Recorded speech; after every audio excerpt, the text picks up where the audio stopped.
Most men see and acknowledge that it is incorrect. Scoring to film is two different things.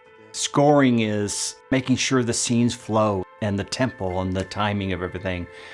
But there's also a part of scoring that is different than that. That's thematic writing. And I will take a couple of months just writing main themes. I want the script. I don't want to see footage. I just want the story. So when you read a story, there's no lighting, there's no music, there's no sound effects, but yet it works. Don't be alarmed. Because of our imagination. I know what I'm about. That is the best muse to writing themes, because your imagination plays into it as you read these characters and their story, and then you just start writing themes.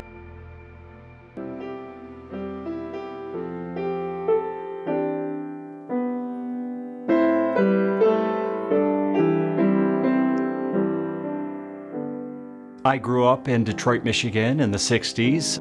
Detroit was a big center of music. They were equally known for classical, jazz, Motown, rock and roll. They had really about just every type of music. So I was exposed to music from an early age, and growing up, I knew early on I did want to at least experiment with music. I had expressed to my mom that I'd love to have a piano. So she bought a really old spinet. It must have been 50, 60 years old, mostly out of tune.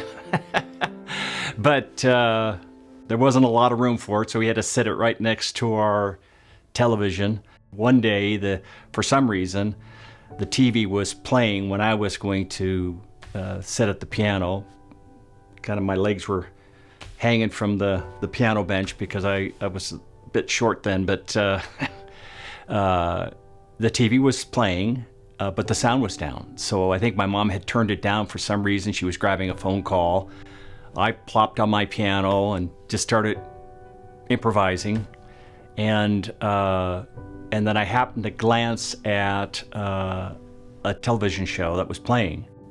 So I just looked at it. There was no sound. You can't hear the dialogue. There's no music, of course. And I just started playing things, but something happened in my brain that connected the power of music with film production. And there wasn't usually a day that I didn't do that on purpose then from that point on. And then I just knew it. I just knew that I wanted to be a part of filmmaking and tell the story from a musical viewpoint to enhance what was being said on screen. At about 7, I had a teacher by the name of Mrs. Rogers. At lunchtime, I would go to her classroom. No one was in there, and I'd just be playing their piano.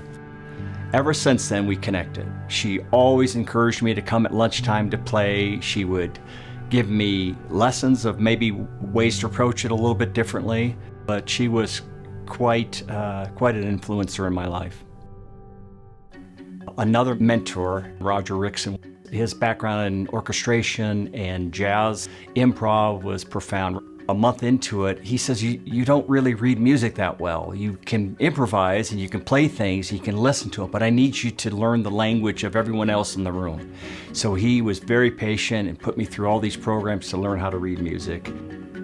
I started taking music serious when I enrolled in college. There were so many talented people around me, and I remember play when it was convenient, but when I saw others practicing either writing or playing the piano for hours on end, I said, well, I've got to do at least that. So I started right away. I got there early. I was the first one in there, and I'd practice the piano for 6 hours straight.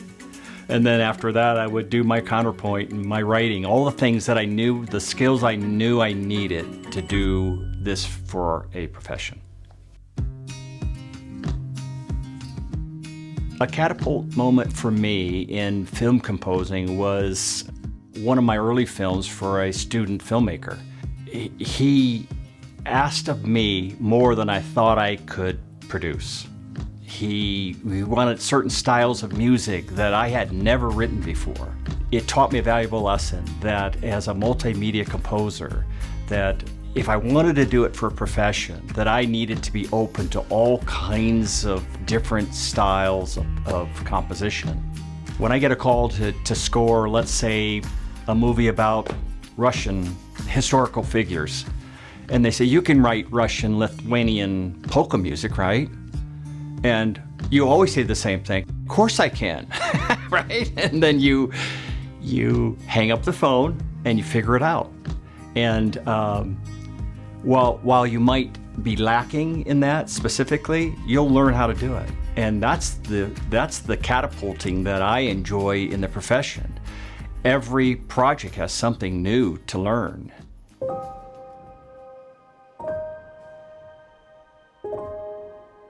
In the creative arts, it's a lot or a little. It's the nature of the business. In fact, when you first start out, you're probably going to work for free for a few years, and you have to be willing to do that. My first paid job was actually a student film. This student paid me more money than anyone else on the crew, and it was $100. And I spent an enormous amount of time on that. But yeah, it was wonderful. And then the next job was a little more money. And then I think the third job was for free because the project was a higher profile project. But I knew it would propel me, so I took it.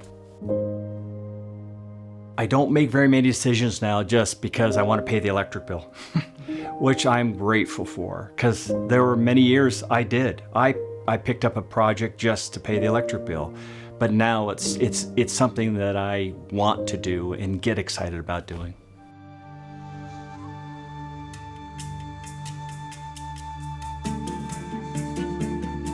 Art is very emotional. It doesn't matter if it's canvas, orchestration, filmmaking, it's personal.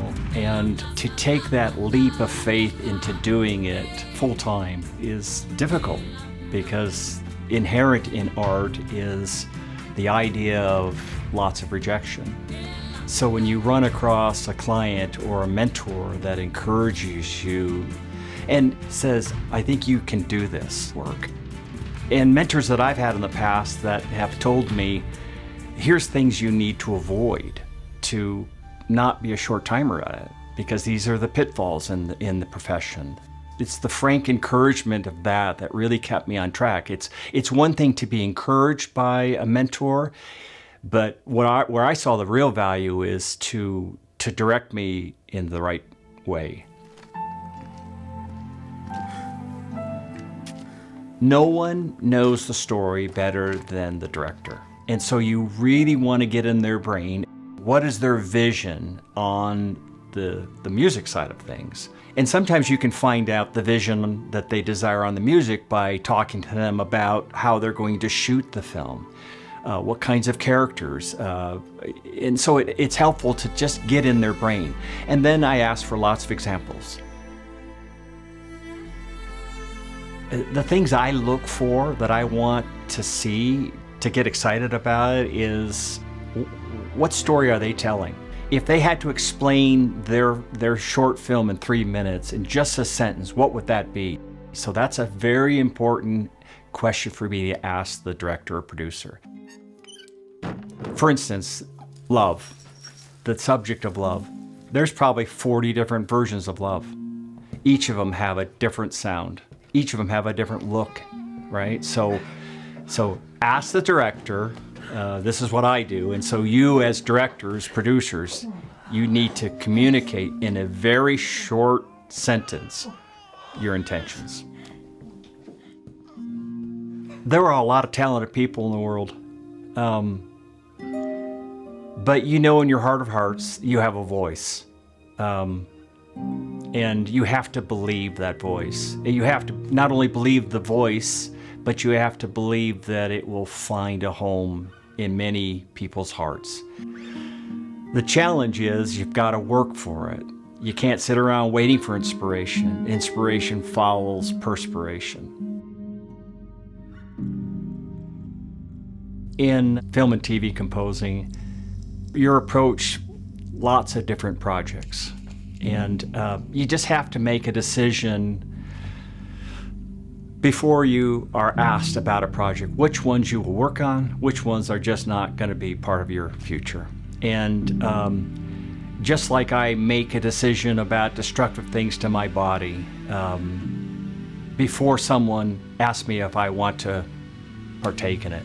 I've made that decision long ago, so I don't have to make it again. And you trust that the right projects come along.